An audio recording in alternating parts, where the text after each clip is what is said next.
Thank you for downloading Children's Pedcast, a conversation about pediatrics with Children's Minnesota. I'm Jimmy Bellamy, and my guest today is Dex Tuttle, our Injury Prevention Program Coordinator, and we're here to talk about a car seat myth, and it's a big one. We hear it a lot, and it's people saying, the more money I spend on my car seat, the safer my child will be. Dex, why is that not necessarily the case? Well, I can see why people think that, right? This is your little bundle of joy. So the more money you spend, the more likely you are to protect that child, right? The truth is we really just don't know for sure because the federal government requires specific and very stringent crash tests for all car seats. So whether a car seat costs you $30 or $400, they're crash tested in the exact same way. What you're paying for with a seat that costs more money is additional crash testing, it's additional material, it's additional functionality, much like you buy a car, and your base model car comes with XYZ, equipment, and then there's optional equipment. The higher trim package, you're paying more money for that same car. Well, the shell of that car is crash tested the same way. Your satellite radio and all those sorts of things aren't necessarily going to change the crash rating of your seat, but maybe they would, depending on what those features are. We hear that our seats are crash tested. We see them on the box. What exactly goes into the federal government requiring these tests? So if you're interested in boring yourself to tears, there's federal motor vehicle safety standards, and 213 is the number of the FMVSS. Is how us cool kids in the child passenger safety world abbreviate that. You get some extra points for that. I know. 213 is where you're looking for all of the car seat standards, and they're very specific about the type of environment, the type of instrumented crash test dummies that are used in each crash. But these crashes are limited, right?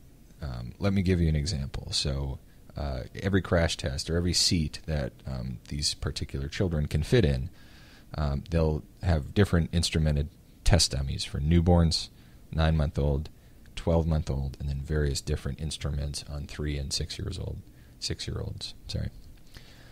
And I'll give you an example of how specific these guidelines are. So in the example of the 9-month-old crash test dummy, one line in FMVSS 213 says, when used in testing under this standard, the dummy is clothed in terry cloth, polyester, and cotton size 1 long sleeve shirt and size 1 long pants with a total mass of 0.0136 kilograms.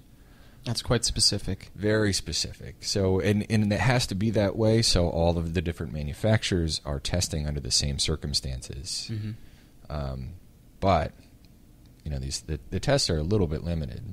The only crash tests that car seats are required to do by federal law, by this FMVSS 213, is a frontal sled test at 30 miles an hour. So parents shouldn't have this concern about crash tests on each seat because they're all held to the same standard regardless of price? They are held to the same minimum standards. The reason why we require, or we as if I made the decision, the federal government requires frontal crash testing at 30 miles an hour. That's the most likely crash at the average speed, mm-hmm. or the most likely speed, based on crash test data, so based on what we know. Some companies may choose to do side impact tests. There was a company recently that did some rear crash testing. Some companies may choose to do an inversion test, which then would certify that car seat for airline use. Not all companies are required to do that. There's at least one company, if not more, that are actually doing their own rollover testing of car seats. But it's important to note that there are no federal standards for any of those additional testings, with the exception of the inversion test for airline use. So companies are left to create their own definition of success in those crash tests. And side impact test from one company may be totally different than a side impact test on another company. And when it comes to overall safety, speaking in general terms, what kind of seat is best for baby or child? The reality is it's the seat that you're most comfortable with, the one that you're going to use properly every time, every ride, that's installed properly. Much more important that the seat is installed properly. And car seats are weird. I mean, they're nuanced. They're difficult to manage. Where does this strap go? And why am I supposed to hook this on? And they're a little counterintuitive in terms of how secure do they need to be, and how do I install my child in it, and how do I secure my child properly. So there's a lot of things to know about it, and a lot of folks miss at least one or two things on those checklists. I mean, if you believe the statistics based on all of the nation's car seat checkup data, so when families go in to get their car seats checked, we write down what's going right and what's not going right, and then help the families correct the errors. We see about anywhere from 70 to 90% of people that come in that have something wrong or something not quite right in their installation. So what do you tell a parent then who's shopping for a car seat? Make sure it fits your vehicle, first and foremost. There are a few organizations, companies, retail organizations out there that would allow you to bring their display model out to the car before you put down money on it.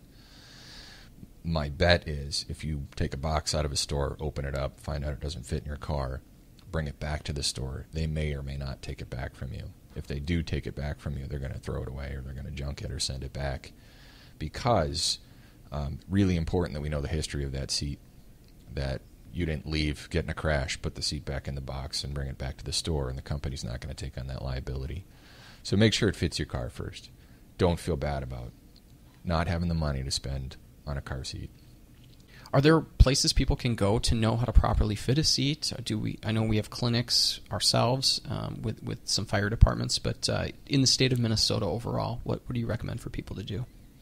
I recommend that people go see a child passenger safety technician and make sure that their seats are installed properly and they know how to secure their kids properly. I know we live in this information age, and we can always ask Dr. Google if the kid has the sniffles and that sort of thing, but it's always best to interact with your doctor, your children's care provider. The same is true for car seats. You can find a lot of information online, a lot of great information, but some misleading information, so it's always best to go talk to somebody in person. Your best resource is the state of Minnesota's website, buckleupkids.mn.gov. We'll list all of the car seat check opportunities. At Children's Hospital, we do plan free opportunities, car seat checkup events at both Richfield Fire and Roseville Fire throughout the course of the year. And we post about that on our website, childrensmn.org, as well as on our social media channels. You can follow us on Twitter at childrensmn, where we'll provide information in the weeks leading up to each of those car seat checkups. Dex, I appreciate the information. Yeah, thanks for having me.